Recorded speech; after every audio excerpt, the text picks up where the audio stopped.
I made a lot of mistakes na decision kasi nga, meron akong gustong gawin eh. Hindi ko sinunod yung pattern ng magulang ko, tapos hindi ko rin naman sinusunod yung nakikita ko na sa mga iba. So meron akong gustong gawin and yun yung naging problema ko. Nawalan ako ng disiplina pagdating sa hawak ng pera. Yung mga naipundar ko, nawala din. Yung mga mahal ko na biling gamit, binenta ko din. Yung lupa na binili ko, binenta ko din. Yung mga ganon, naubos din lahat siya eh. Kailangan talagang ayaw mo na yung ganitong buhay. Hindi na ito yung gusto mong buhay. Kailangan mo doon magkaroon ka ng ganong realization. Internal talaga yan. Pero alam mo, Chinky, no? Hindi sa pag alam mo, ang libro na nakapagbago ng buhay ko talaga. More than To Till Death Do Us Part. Yung He is a financial wealth coach, at the same time an advocate, isang financial planner at isang author ng mga libro din po. Let us welcome to our show na walang iba kundi si Randall Chongson. Randall, can you please tell us paano ka ba nag-umpisa bilang isang financial advocate? ang background ko siya talaga finance, no? From college, trabaho ko sa bangko, insurance company. So yung kumbaga yung professional line ko sa finance talaga. Pero on a personal basis siguro, umabot din ako sa time na, alam mo yon, yung nagipit ka na, nahirapan ka na, and then nakaahong ka. Sabi ko, parang hindi ganito yung buhay, ano? So doon ko na-realize na, maraming tao kailangan pa rin talaga. Kahit na alam mo yung financial, kasi yung buhay ko naman lumaki sa finance, no? Kahit na marunong ka doon sa larangan ng finance, yung behavior mo kailangan tama din. Pag-usapan natin yung personal financial challenges. Siyempre, akala ng tao, porket nagtuturo ka tungkol sa pera, wala kang problema sa pera. Alam mo kasi kakaiba yung istorya ko, Chinky, alam mo naman yan, ano? Kasi kadalasan, di ba, nanggaling sa hirap. Ako hindi eh. Iba yung story ko eh. Hindi naman ako lumaki sa hirap, no? I mean, yung magulang ko nakapag-provide na maayos, mga negosyante sila eh. So maayos sila. So yung background ko kakaiba, yung parents ko, pagdating sa finance, magaling, maayos. Pero hindi automatic na nakatranslate sa mga anak yun. So at the end of the day, I made a lot of mistakes na decision kasi nga, meron akong gustong gawin eh. Hindi ko sinunod yung pattern ng magulang ko, tapos hindi ko rin naman sinusunod yung nakikita ko na sa mga iba. So meron akong gustong gawin and yun yung naging problema ko. Nawalan ako ng disiplina pagdating sa hawak ng pera. Hindi rin ako umabot sa point na hindi ako marunong kumita. Kadalasan, di ba, lumaki sa hirap, mali yung tinuro, hindi marunong kumita. Yun yung mga common mistakes. Ako doon ko na-realize na kahit pala okay lahat yon, pwede ka pa rin magkamali kung hindi ka talaga marunong humawak, hindi ka talaga disiplinado, and mali talaga yung mindset mo. Ano yung pagkakamali na nagawa mo? First mistake ko yung parang gusto ko talaga i-enjoy yung pera ko eh. Pero yung masyado akong maaga nag-increase ng lifestyle. Yung mayayaman, mga sosyal, gusto ko kopyahin yung lifestyle nila. At the end of the day, ang naging resulta, hindi na nagmamatch yung kinikita ko doon sa ginagastos ko. Doon nag-umpisa yung problema ko. Doon ako nabaon sa utang. Naging credit card, naging personal loans. Nakita ko yung temporary solution. Naging fixated ako doon. Nakala ko okay lang. Tumatating naman yung income, pero yung lifestyle ko hindi nagbabago. Ano ginagawa mo para mabayaran yung credit card? Minamax out mo ba yung pagbayad or minimum lang binabayad? So noong una, nagbe-minimum lang. Tapos sa problema mo sa ganung sistema, mapuputol ka rin at the end. Kahit nga minimum, di mo na mabayaran eh. So doon ako na nagka-problema. Nabaon na ako sa utang. At umabot na magkano ang utang? At the time, 1.6 million. Hindi nakakatuwa yun. Anong taon yun? Mga mid-2000s. 2000. 99 to 2000 yun. Yung buong 90s life ko, yun ang magulo. Parang ihat kalahating dekadang ganun. Ngayon, ano yung naging solusyon mo para Okay. Siguro nagkaroon ako ng realization na parang hindi ganito yung buhay ko, no? Pero aabot ka sa punto ng buhay mo na parang, hey, mali na to ah. Hindi na to. Stressful na to. Toxic na to ah. Tapos ang problema sa ganyan, mali-mali na yung diskarte mo sa negosyo, sa trabaho. Nasisira ka na eh. So, anong nangyari sa akin nun, chinks? Kung ano magandang dilipat ako ng kumpanya. Basta maganda kasi desperado ka na eh. Yung magkawala na sa hulog yung pag-iisip mo kasi ang gusto mo lang, ma-maintain lang yung gusto mong buhay. Mga naipundar ko na wala din. Yung mga mahal ko na biling gamit, binenta ko din. Yung lupa na binili ko, binenta ko din. Yung mga ganon, naubos din lahat siya eh. Nagtatabi din naman ako eh. Nag-i-invest din naman ako. Pero pag mali yung diskarte mo, mawawala lahat yon. Paano mo to nalagpasan at nabayaran tong 1.6 Okay. million? Unang-una realization. Kailangan, Chinky, umabot ka na, ay, ayoko ng ganitong buhay. Kasi nangyayari sa atin, puro solusyon. Solusyon. Pero kailangan doon ka sa core. Teka, ano ba yung problema? Bakit ka ba umabot sa ganito? At saka, kailangan talagang ayaw mo na yung ganitong buhay. Hindi na ito yung gusto mong buhay. Kailangan mo doon magkaroon ka ng ganong realization. Internal talaga yan. Kailangan may consciousness ka. Guys, yun yung nagiging problema, no? Kung gusto mo ma-solve ang problem, you cannot solve the fruit of the problem. You got to solve the root of the problem. Anong ginawa mo? Paano ka nakarecover? Okay, so the first thing that I did, so nag-decide ako na magtipid, nag-decide ako mag-homeschool ng mga anak ko, sabay tayo nag-homeschool, if you remember that time. Kailangan ko gumawa ng mga practical ways to do it eh. Expand ko yung ways ko kumita, marami akong ginawa on that side.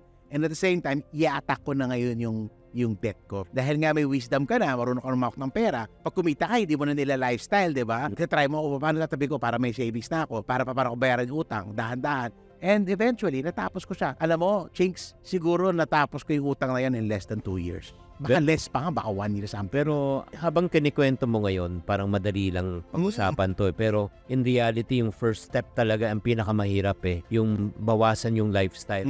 Kasi nakaka-humble. Kailangan talaga yung humility, Chinky, magbago ka talaga eh. Kasi alam mo, hindi naman plano ni Lord na maghirap ka sa buhay eh. Tama. Pero kailangan matuto ka, kailangan may humility ka. Una ang kailangan mo gawin sa ganitong problema. Ang solusyon, hindi kailangan mangutang para magbayad ng utang. Kasi pag yan ang ginagawa, lalo kang lulubog sa utang. Pangalawa, kailangan umabot ka sa punto na madiskubre mo na at sabihin mo na hindi na tama to. Number 3, pagkatapos nun, matutong magpakumbaba. Magpakumbaba na magbago ang lifestyle, kausapin lahat ng mga taong pinagkakautangan, harapin ang katotohanan. Yan ang pinakamahirap talaga eh. Mahirap talaga. Tsaka lalo kung meron kang pride issue, Oo. mahirap talaga yun. Ngayon, nakabayad ka after 2 years. Ang next question ko, gusto ko malaman talaga yung step-by-step guide kung paano mo nabayaran lahat ng pangailangan mo at nabayaran mo yung utang mo. Kung gusto mo magbayad pero wala naman natitira sa kinikita mo, yan, problema.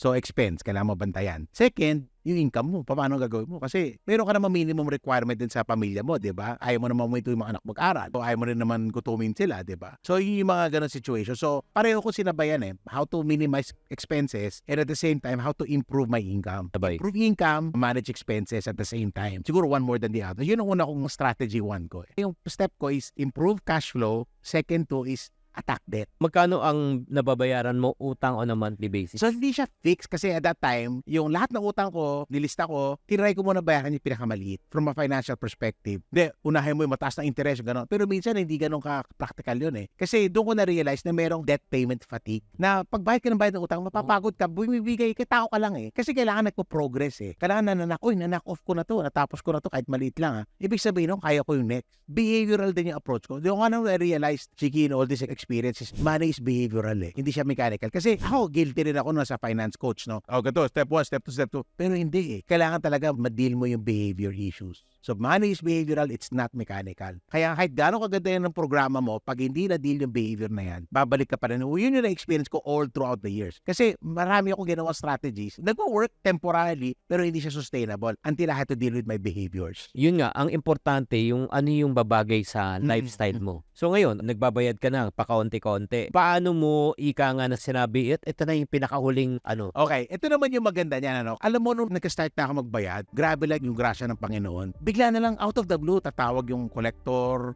Tapos biglang, Mr. Chongson, baka naman pwede natin i-deal to. May promo kami ngayon. May 50% off kami ngayon. Lang. Doon ako natuto. Humility. Sabi ko, alam mo, salamat ha, may promo kayo. Alam mo, hindi ko talaga kaya. Kasi I had to be honest eh. Hindi ko kaya talaga kaya. Hanggang umabot kami ng point na, makana naman ba talaga kaya mo ilabas? Buti na, kahit paano kumikita na. So, ganun-ganun lang, one after the other. Tapos, alam mo, pinalala sa kanila, hindi, may utang ka pa sa ano mo. Settle mo yan. My wife, kinausap niya yung ate niya. Sabi niya, ate, alam mo, salamat. Throughout that time, nag-upisa kami, tumulong ka. Gusto na namin siya i-deal. Gusto na namin siya bayaran. Ganon-ganon. Alam mo, out of the blue, sabi nung ate ni Mia, ganun ba? Matagal ko na ni-write off yan. We wanted to help you, wanted to bless you all these years. Kaya nga, 1.6, hindi ako gumamit ng 1.6 para mabayaran siya. Dinaandahan namin siya. Hanggang na-settle namin, one after the other. Natapos siya. Alam mo, importante talaga sa pagbabayad sa utang, hindi yung sa amount eh.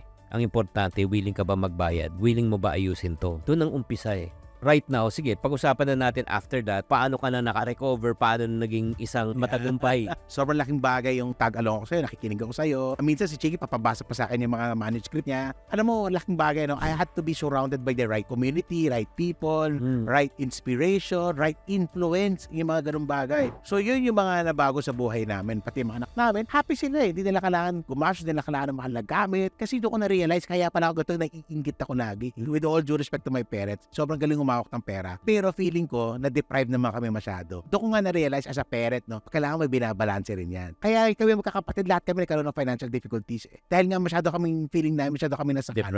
Na-deprive. So, ganun yung nangyari sa amin. I mean, of course, hindi namin kasalanan. Hindi naman tinuro sa amin yun. Pero yung reaction namin naging mali. Ito nga, may sinulat kang bagong libro ngayon? May pang-anim na libro ko na to, Chinks. O sige, ano lang, paliwanag lang. Ano ba tong libro na? Okay, so itong libro na to, called Money by the Book, pang-anim na libro ko to. Marami na akong sinulat na libro, No Nonsense Personal Finance, Money Manifesto. Ano sila very solid financial principles yan. Pero alam mo, Chinky, no, hindi siya pag ano. Alam mo, ang libro na nakapagbago ng buhay ko talaga, more than To Till Death Do Us Part, yung Bible. Nung nabasa ko yung Bible, na-realize ko, parang ano to parang finance book to Ang lalim So, inaral ko siya ng inaral over the years. Doon ko na-realize, Chinky, na yung tinuturo sa Bible at tinuturo namin sa finance, hindi siya inconsistent. Ano siya, consistent siya, para siyang isa. Tama. Doon ko na-realize na walang divide ang spiritual at saka ang practical. Yun talaga nagbago sa akin word ni God Without that, hindi ako magbabago talaga. Babalik pa rin ako sa problema So doon ko na-realize. Pero at that time, syempre, ayoko naman magsulat. Parang sabihin nyo, religious ka naman, di ba?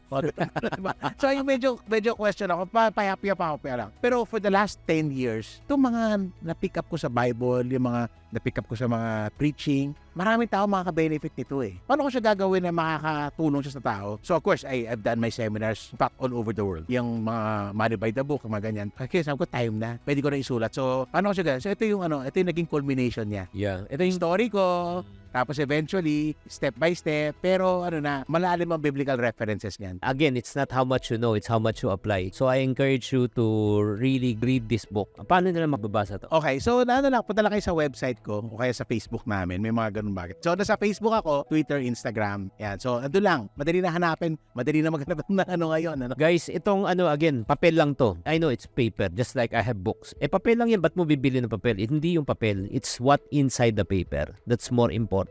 O sige, maraming salamat, Randel. Meron ka bang I just want you to leave a parting word para sa mga taong lubog sa utang ngayon. Okay, number one, do not lose hope. Yan importante Kailangan talaga, you need to talk to somebody. Uno kay Lord. Kailangan mo kusapin si Lord talaga. Kailangan umika ng kapatawaran kay Lord. That's one.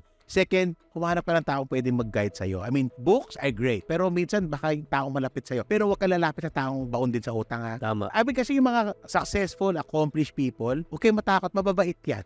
Willing yung tumulong. Lumapit lang kayo. Makakatulong sila sa inyo.